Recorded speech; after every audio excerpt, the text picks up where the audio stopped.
Hey guys, how's it going? I wanted to put together a quick video today to go over kind of an interesting knife I just recently picked up. And here it is. This is the Karbon Knives Flatline. There isn't really much out there about this brand, with only a few videos and none over this specific model, and then just their basic website. I happened to stumble upon this guy late one night when I was browsing Blade Binge, which is a shocker as I'm always on it, and I thought it was kind of interesting looking with this shield right here and this bolster.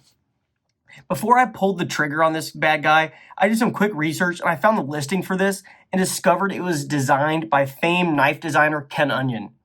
Now, most of you are probably familiar with Ken Onion, but if that name isn't ringing a bell, I most certainly bet you are familiar with some of his designs.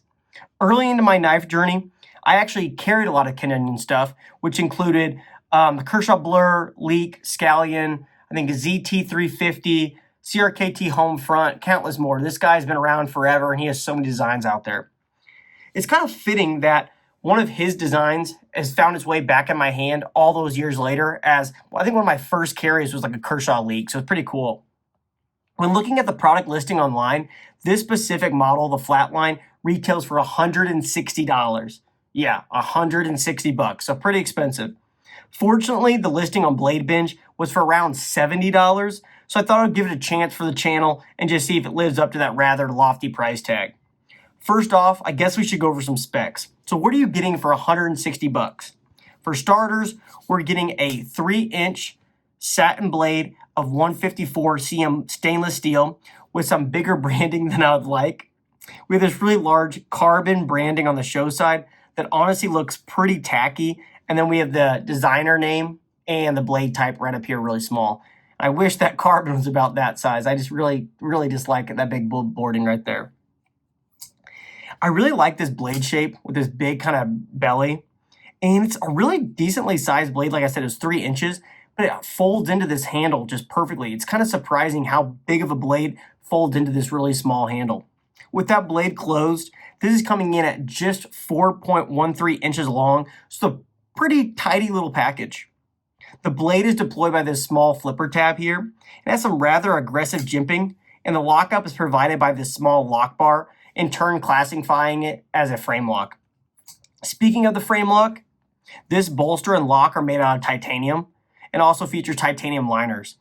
Due to the titanium, it's a pretty rather lightweight knife. I mean, it's already pretty small, but with that titanium just knocks it down just a little bit.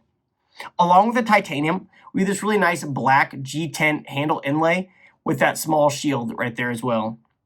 This shield is actually what drew me to the knife, in all honesty. It's something you would see on like a classic slip joint. Let's see if I have one. Yeah, well, it's almost like this case right here. Like, I really love these little inlays on the knives. So that shield honestly was the main driving factor. Something that simple, yeah. I'm pretty easy to sway when it comes to knives. Rounding out the handle, we also have a really small lanyard hole in the back if you want to put a lanyard on this thing. It's really small, so I don't think you really need it, but I know people love their lanyards, so it's there if you want it.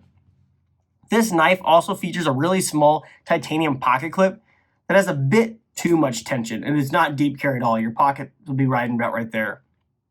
Due to the knife being this small and its overall kind of classy design, I actually think this clip kind of distracts a little bit too much from the knife. You guys may disagree, but I'm just not a really big fan of this clip. Fortunately, I have this teeny Turner screwdriver here. And let's see if we take off this pocket clip what it looks like without it.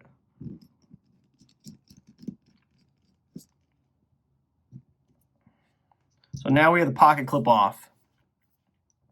With this clip off, I think I actually like it a bit more. It makes it look a little more slim and even a little bit more like familiar to a slip joint. I mean, I don't know. I just think it looks a little bit nicer without it. Without this clip, it probably even fits better into a pocket sheath. Yeah, I like that. Fits a lot better. And then I also have another pocket sheath here. This one has a clip on the back. And let's see what this looks like. Yeah, that's a lot better. I like that a lot better without that clip. I mean, you still have this hole here that I don't love without the clip, but I don't know, it just looks a lot cleaner and nicer. I actually bought this knife due to the resemblance of it being like a slip joint. Without this clip, I think it looks so much more like it, a little bit more classy. I really like it. The fit and finish on this guy is excellent, and the knife came perfectly centered, which, as it comes in $160, I would hope so. Now, what I pay retail for this thing? Absolutely not. Even though it is a titanium folder, having a blade steel of 154 cm, which is still a really good steel, don't get me wrong, but it just seems like a backstep when the price is that high. I just think in this current form, this would realistically have a price tag of around $80, which is half of what it's currently at. And so, like, though I'm not 100% sure this will have a forever place in my collection, I'm still pretty glad I picked it up. That's a fairly rare piece, and it gives everyone a chance to see something kind of new. I really appreciate you for clicking on this video and for watching. And I'd really love and appreciate if you could like and subscribe, as it really helps out the channel. I'll catch you on the next one.